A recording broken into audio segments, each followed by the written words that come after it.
सब network crime world को subscribe करें, बेल आइकन दबाएं और अपडेट पाएं।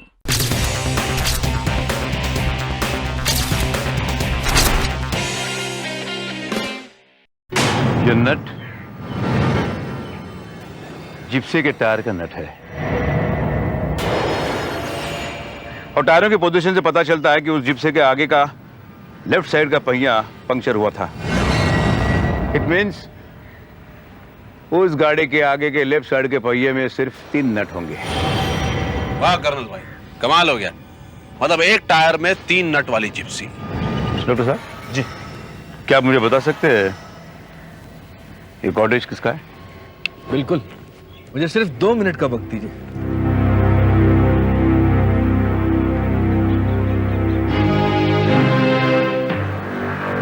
कर्नल भाई, एक बात तो बताइए, आपको यहाँ का पता कैसे चला? जब मैं हाउस नंबर 44 में गया था तो मुझे वहां मैच बॉक्स को ये फ्लैप मिला। इस पे लिखा है मनोरी रिसोर्ट। के अंदर ये देखो, ये एड्रेस लिखा है, सैंड कॉटेज। क्या आप मुझे बता सकते हैं कि सैंड कॉटेज किसका है? इसलिए सबसे पहले मैं यहां आया। अब देखना आखिर ये कॉटेज है किसका। Okay, thank you very much. Colonel साहब, ये सैंड कॉटेज किसी दीक्षित साहब का है जो इसे बेचना चाहते हैं। काफी दिनों से बंद पड़ा है। क्या मैं उनसे बात कर सकता हूँ? जी बिल्कुल। Mobile please. या श्योर।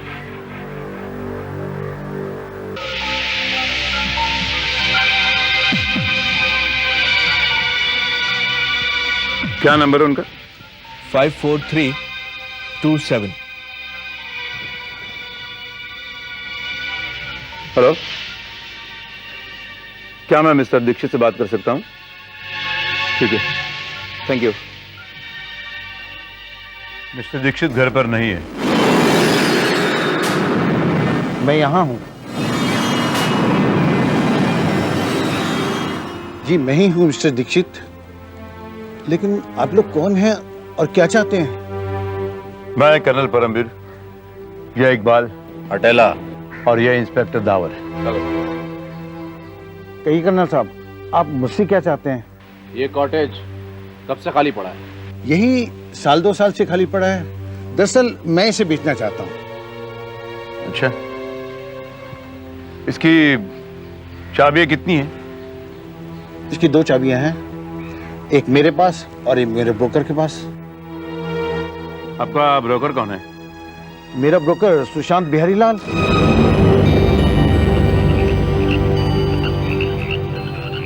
सुशांत बिहारी लाल। लेकिन आप ये सब मुझसे पूछ रहे हैं, आप लोग चाहते क्या हैं? इसलिए कि सुशांत बिहारी लाल का खून हो गया। क्या? हाँ, और कातिल ने आपके इस कॉटेज का इस्तेमाल भी किया है। हे भगवान। एक बात बताइए, पिछले कुछ दिनों में ये कॉटेज देखने या खरीदने कोई आया था?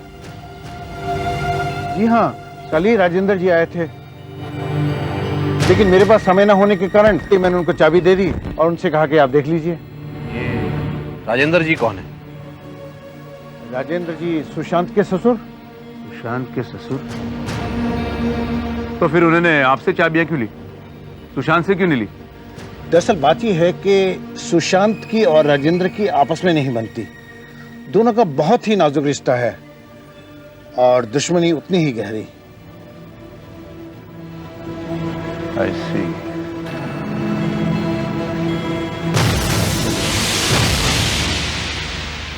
दो खाली घर,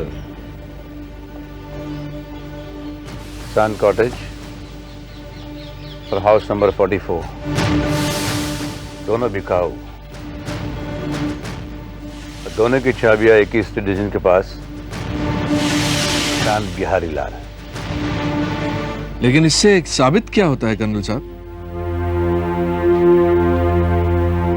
बहुत कुछ साबित हो सकता है।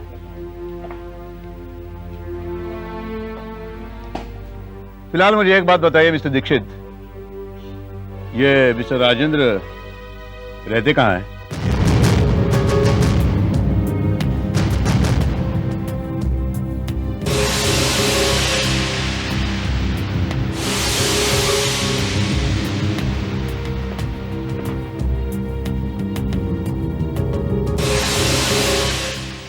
माय की प्लीज। ये लीजिए सर। राजेंद्र, ओह संपत, मैं कब से तुम्हारा इंतजार कर रहा हूं।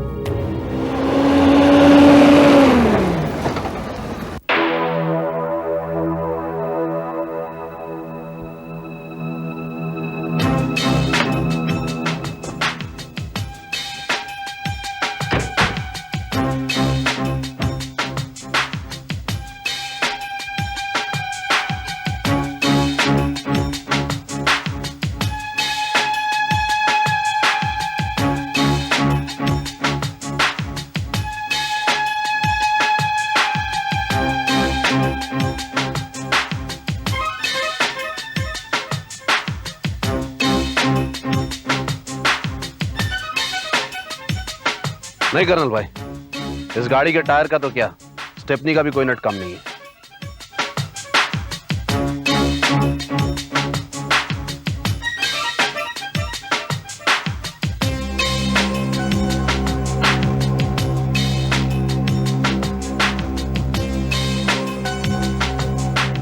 ये नट नया लगा हुआ है। बचवन, जी साहब। वो जिप्सी किसकी है? ये वाली? साहब कौन सी जिप्सी किसकी है वो तो नहीं मालूम, पर दोनों साहब यहीं ठहरे हुए हैं। उनमें से एक साहब पीछे गार्डन में बैठे हुए। अच्छा, कहाँ पर? आइए मेरे साथ।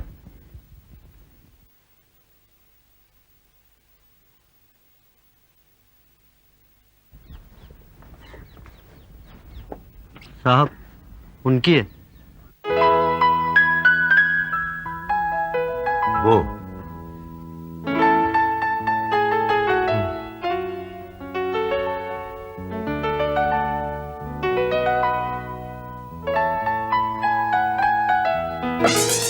कर्नल, तुम यहाँ?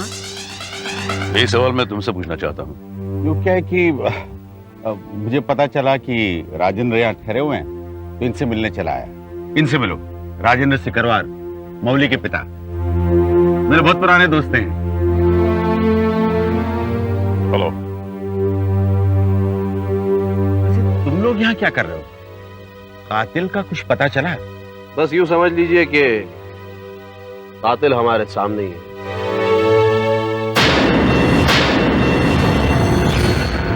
मतलब आज जो जिप्सी खड़ी है आपकी है? हाँ मेरी है। तो MFF 4362। नहीं, वो जिप्सी मेरी नहीं है। मेरी जिप्सी का नंबर MS021421 है। साहब वो दूसरी गाड़ी उस आदमी की है।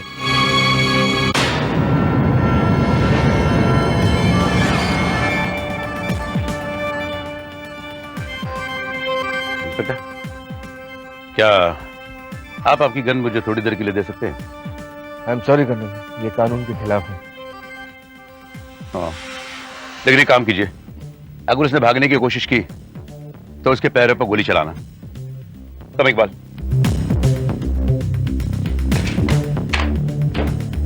Excuse me. यस। वो बाहर जो जिप्सी खड़ेला है वो आपका है? अरे हिंदी समझ में नहीं आता है क्या? Hindi Hindi, not no. No Hindi. इधर जो जिप्सी MFF 4362।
कर्नल, कौन था ये? सुशांत बिहारी लाल का कातिल। तो सुशांत बिहारी लाल का कत्ल उस निग्रो ने किया था। ग्रेट। तुमने तो 24 के बजाय 16 घंटे में ही असली कातिल को ढूंढ निकाला और खुद को बेकसूर साबित कर दिया। Good, very good. नहीं मिस्टर सिन्हा, इंस्पेक्टर दावर की नजरों में मैं कानूनन बेकसूर साबित नहीं हुआ। इन्होंने मुझे खुद को बेकसूर साबित करने का मौका नहीं दिया। मैं बेकसूर तब साबित होता जब मैं उस निगरो को जिंदा पकड़कर आपके सामने पेश करता और वो अपना गुनाह आपके सामने कबूल करता।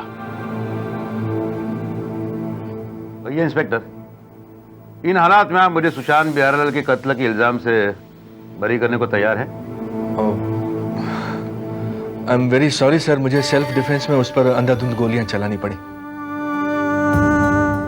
क्या ना सर कि अगर मैं गोलियां नहीं चलाता तो हम तीनों में से जरूर कोई ना कोई मरता। आई नो वेरी मच कि सुशांत बिहारी लाल का कातिल वो निग्रो था, कर्नल साहब नहीं। कर्नल साहब, अब मुझे आप पर पूरा यकीन हो गया। I am really sorry for that.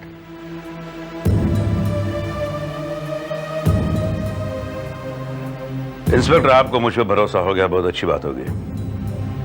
लेकिन मेरे मन में एक संदेह है। मैं आपसे एक सवाल पूछना चाहता हूं। पूछिए ना प्लीज। मकान नंबर 44 में मेरे पहुंचने के तुरंत बाद आप वहां कैसे पहुंचे और आपको ये कैसे पता चला कि वहां खून हुआ है? कर्नल साहब, दरअसल मैं वहां से गुजर रहा था तो मैंने उस घर का दरवाजा खुला देखा तो मुझे शक हुआ और आप सीधे घर में घुस गए। किस बात का शक हुआ था आपको?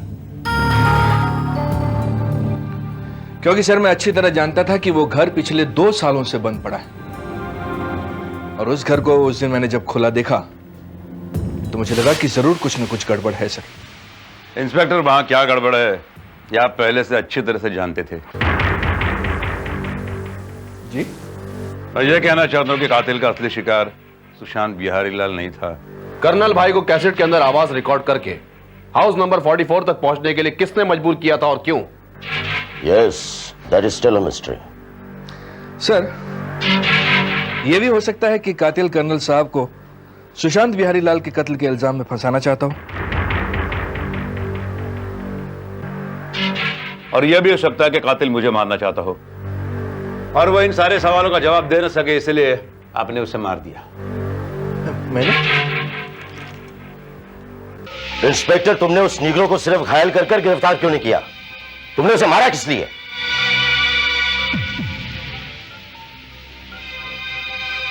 जवाब दो इंस्पेक्टर। सर, मैंने आपसे कहा ना कि सेल्फ डिफेंस में मुझे। जवाब मेरे पास है मिस्टर सिन्हा। यह मोबाइल मुझे उस निग्रो के पास मिला, इसमें एक मैसेज है। Last received text message.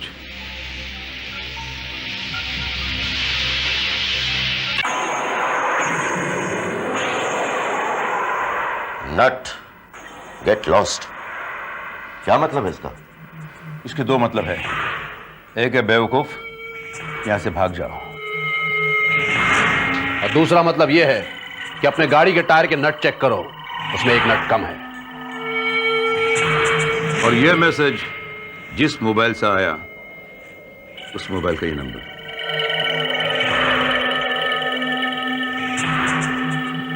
Inspector the power, ये तो तुम्हारा नंबर है। जी, it is not possible sir. वो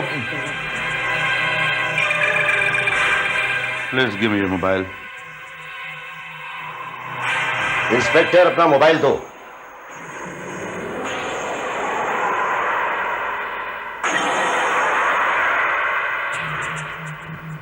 और ये देखिए, लास्ट मैसेज सेंट। ये वही मैसेज है जो इस नंबर पे आया है और इस नंबर से इस नंबर पे ये मैसेज भेजा गया था। दावर, क्या है ये सब?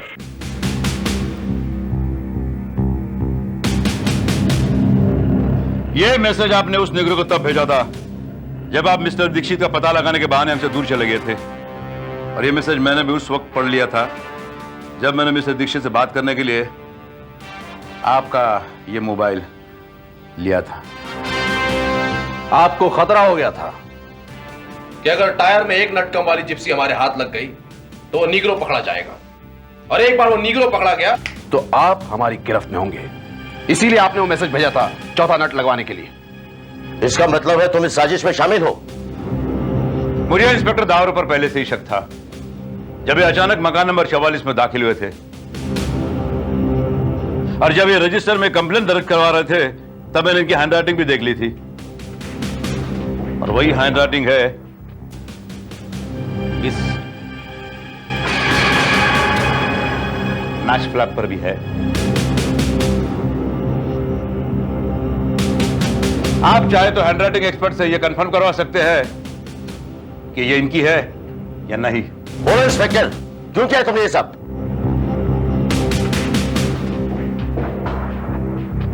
बोलो।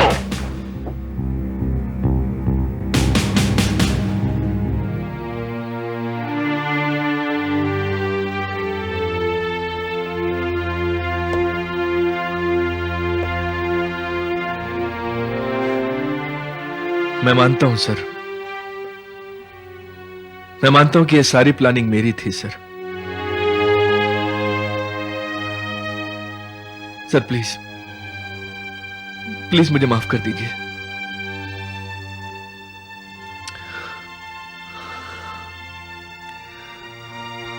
सर दरअसल सच्चाई यह है कि कर्नल साहब जब कश्मीर में पोस्टेड थे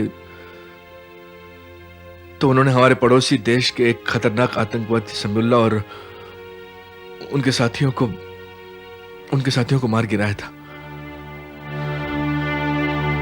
बस उस दिन से वो गिरोह कर्नल साहब को जान से मारने की फिराक में लग गया। इस काम के लिए उन्होंने एक निगरों को हायर किया। दरअसल वो निगरोह मनोली में कर्नल साहब को मारने के लिए आया था। वो मुझसे मिला और मुझे 10 लाख रुपए का लालच देकर उसने मुझे अपने प्लान में शामिल कर लिया। मैंने ही सैंड कॉटेज और हाउस नंबर 44 की डुप्लीकेट चाबियां बनाई और मैंने ही कर्नल साहब की गाड़ी के स्टूडियो में वो कैसेट लगाई, क्योंकि मैं अच्छी तरह जानता था कि कैसेट के इंस्ट्रक्शंस को सुनकर उसे चैलेंजिंग मानकर कर्नल साहब हाउस नंबर 44 में जरूर आएंगे और वहां पहले से ही मौजूद निगरों उन्हें जान से मार देगा। लेकिन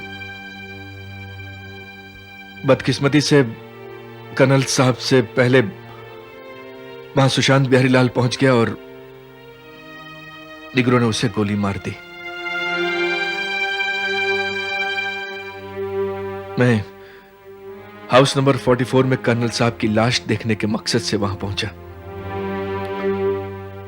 लेकिन मैं वहां देखकर हैरान रह गया कि वहां सुशांत बिहारी लाल की लाश थी और कर्नल साहब मेरे सामने जिंदा खड़े थे। उसी वक्त मैंने अपने प्लान में तब्दीली की और कर्नल साहब को सुशांत बिहारी लाल के कत्ल के इल्जाम में फंसाने की चाल चली।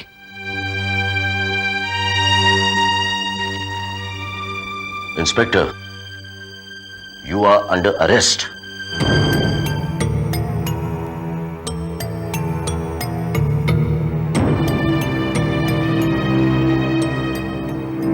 मुझे अफसोस इस बात का नहीं कि तुमने मेरी जान लेने की कोशिश की। अफसोस इस बात का है कि सिर्फ 10 लाख के लिए तुमने अपना ईमान बेचा। अफसोस तो उसका भी है कि जिस देश में तुम पैदा हुए उस देश को तुमने कभी प्यार नहीं किया और जो वर्दी तुमने पहन रखी है उस वर्दी की तुमने इज्जत भी नहीं की।